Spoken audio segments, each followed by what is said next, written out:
بسم اللہ الرحمن الرحیم۔ السلام علیکم۔ میں ڈاکٹر سید ابوذر کمال الدین ایک بار پھر ایک نئے ویڈیو کے ساتھ حاضر خدمت ہوں۔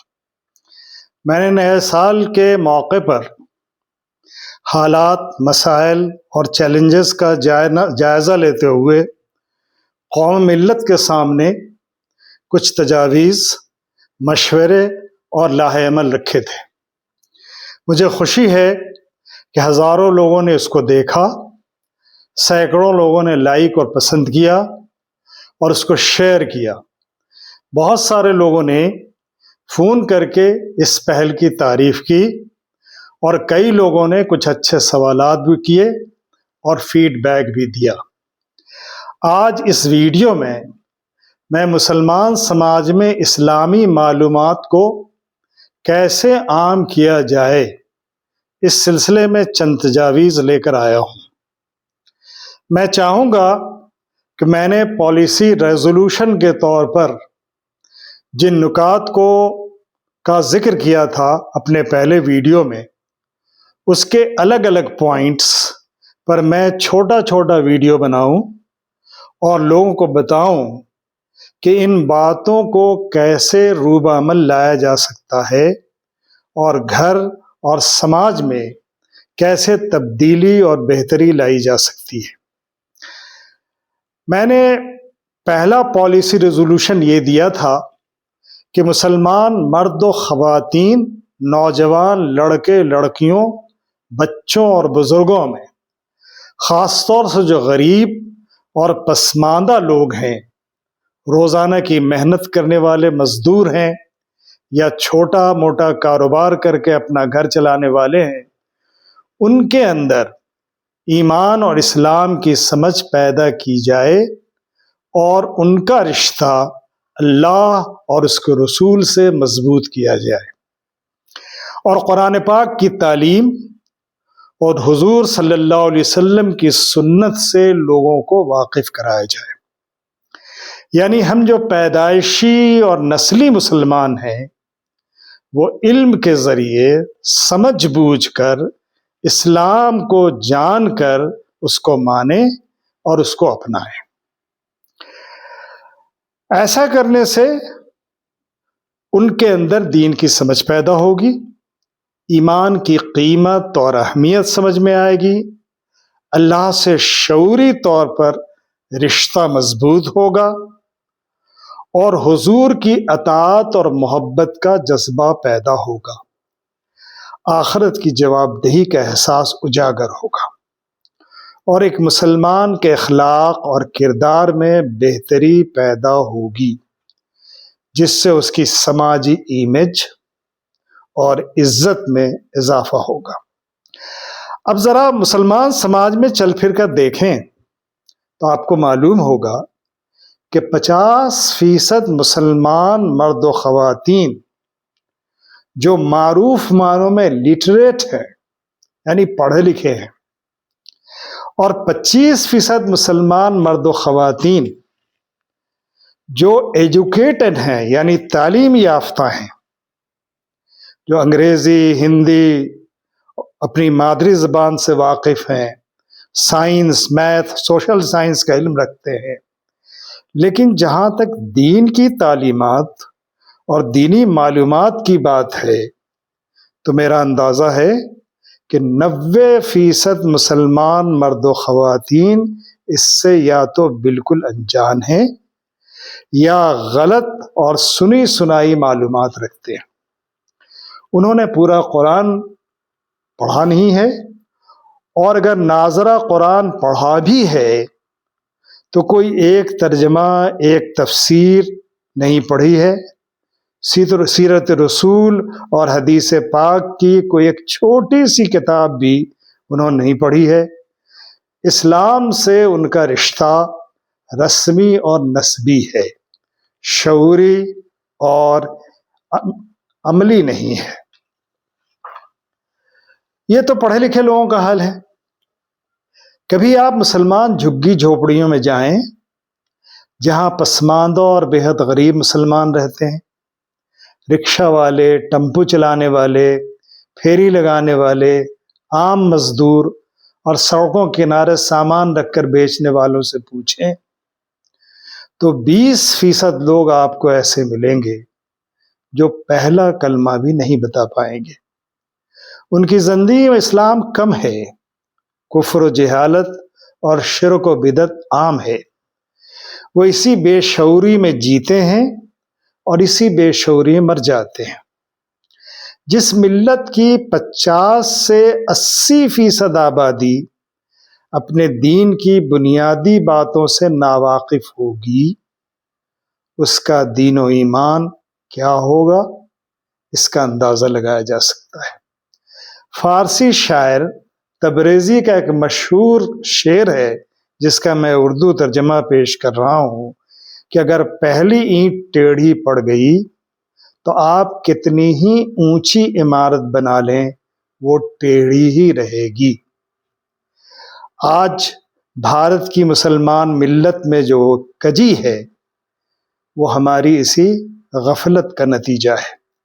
جب تک ہم اس بنیادی پتھر کو سیدھا نہیں کریں گے، ملت کی کجی دور نہیں ہوگی۔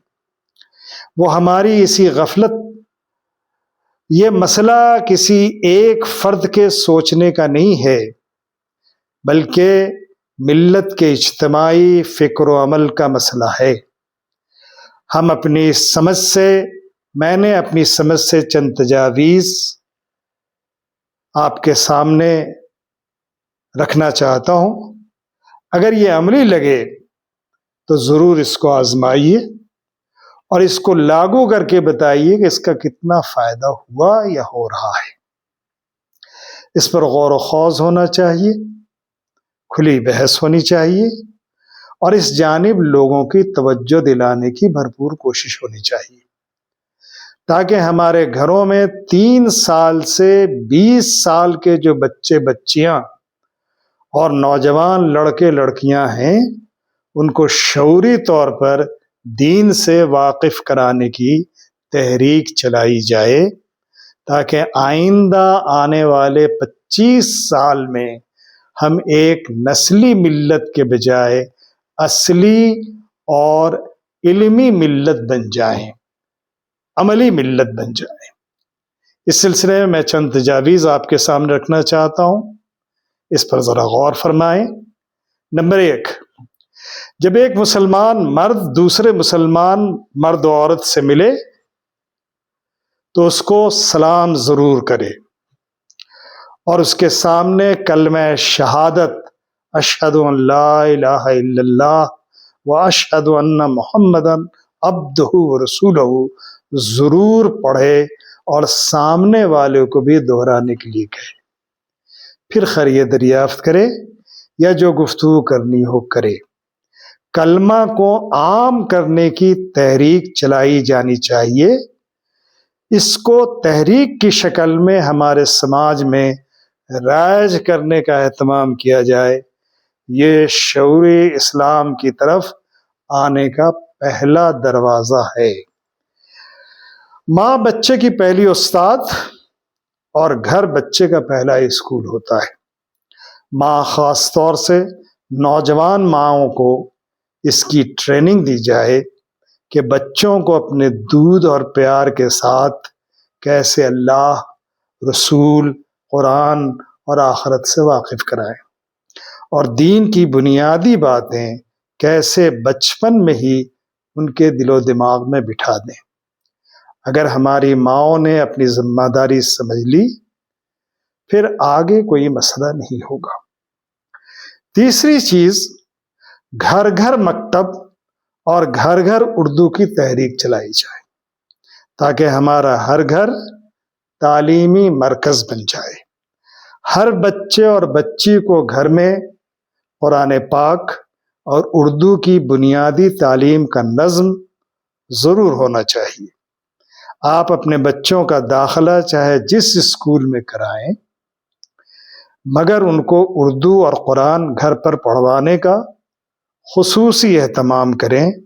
دین زندہ، قوم زندہ، زبان زندہ، قوم زندہ۔ ہمیں اس کام کو اسی جذبے سے کرنا چاہیے۔ نمبر 4، ہمارے ہاں ہر محلے میں مسجد ہے، ہر مسجد میں مکتب کا ایک نظام ہونا چاہیے تاکہ محلے کے بچے وہاں آ کر قرآن پاک کی تعلیم حاصل کر سکیں۔ جو لوگ کچھ فیس دے سکتے ہیں ان سے ضرور لیا جائے، مگر جو فیس نہیں دے سکتے ہیں انہیں تعلیم کے حق سے محروم نہ کیا جائے۔ مسجد انتظامیہ کو اس کا خصوصی انتظام کرنا چاہیے۔ ہمارے بچے بچیاں مختلف اسکولوں میں پڑھتے ہیں۔ اسکولوں کی روٹین کا لحاظ کرتے ہوئے 1 گھنٹے کا مارننگ یا صبح میں یا ایوننگ شام میں مسجد یا آس پاس کی کسی ایسی جگہ جہاں بچے آسانی سے آ جائیں اس کی شروعات کرنی چاہیے۔ اس طرح بچوں کو دین کی بنیادی باتوں سے آگاہ کیا جا سکتا ہے۔ چھٹی بات یہ ہے کہ ہر سنڈے کو 2 گھنٹے کا اسپیشل کلاس ارینج کیا جائے اور گارجین سے رابطہ کر کے ان بچوں کو اس سینٹر میں لایا جائے۔ 7ویں، موقع بموقع شہر میں اور گاؤں میں اسلامی کوئز، دینی موضوعات اور سیرت پر مشتمل تقریری اور تحریری مقابلے کا اہتمام کیا جائے اور اس کو اٹریکٹیو بنانے کے لیے اس میں اچھا خاصا انعام کا انتظام رکھا جائے اور اس میں جیتنے والے بچے بچیوں کو اچھے انعامات دیے جائیں جن سے خاص طور سے اسلامی موضوعات پر کتابیں ہوں، اور آپ نقد انعامات بھی دے سکتے ہیں۔ ساتھ ساتھ جیسے کوئی بچہ فرسٹ آتا ہے تو اس کے پورے اسکول کی فیس ادا کی جائے اور اس کو اسکول کو اتنی رقم فراہم کر دی جائے جس سے کہ گارجین پر تعلیم کا بوجھ کم ہو، تاکہ گارجین بھی اس تحریک میں حصہ لیں، دلچسپی لیں۔ ہر جگہ جمعہ کی نماز ہوتی ہے، سال میں 52 ہفتے ہوتے ہیں۔ امام صاحب جمعہ میں خطاب کرتے ہیں۔ میری درخواست ہے کہ جمعہ کے خطاب کا ایک نصاب بنایا جائے اور 15 منٹ کے اندر عام عوامی زبان میں لوگوں کو دین کی بنیادی باتوں سے واقف کرانے کا اہتمام کیا جائے۔ اس طرح جمعہ میں نماز سے پہلے کا یہ خطاب دین کی تعلیم کا ذریعہ بن جائے۔ نویں بات یہ ہے کہ ہمارے ہاں میلاد کی مجلسیں اور سیرت کے جلسے بہت ہوتے ہیں، مگر ان کا کوئی فائدہ نہیں ہوتا ہے۔ ان مجلسوں کو مسلکی جھگڑوں کے بجائے عوامی تعلیم کا ذریعہ بنایا جائے اور لوگوں کو دین کی بنیادی باتوں سے واقف کرایا جائے، خاص طور سے نماز اور طہارت کی طرف توجہ دلائی جائے۔ 10ویں اور آخری بات یہ ہے کہ ہمارے ملک میں جو دینی ملی تحریکات ہیں، جو بھی کام کر رہی ہیں، وہ سال میں 1 لاکھ لوگوں کے درمیان اردو، ہندی اور دیگر علاقائی زبانوں میں دینی لٹریچر، جو بنیادی دینی لٹریچر ہے، اس کو تقسیم کرنے کا اہتمام کریں اور اس اسکیم کو اپنے سالانہ بجٹ کا حصہ بنائیں تاکہ تسلسل کے ساتھ اس کام کو جاری رکھا جا سکے۔ اس طرح کی چند چھوٹی چھوٹی کوششوں سے اگر یہ لگاتار کی جائیں تو سماج میں کوالٹیٹیو چینج لایا جا سکتا ہے اور ہم موجودہ دینی جہالت کی فضا کو دینی معلومات کی فضا میں بدل سکتے ہیں۔ اسلام علم کا دوسرا نام ہے۔ مسلمان وہ بھی اسلام سے ناواقف، یہ ایسی بات ہے کہ ایک بلب ہے مگر روشنی سے محروم ہے۔ آئیے دینی علم کے پھیلاؤ میں ایک شعوری جدوجہد کا آغاز کریں۔ اللہ ہماری مدد فرمائے۔ خدا حافظ۔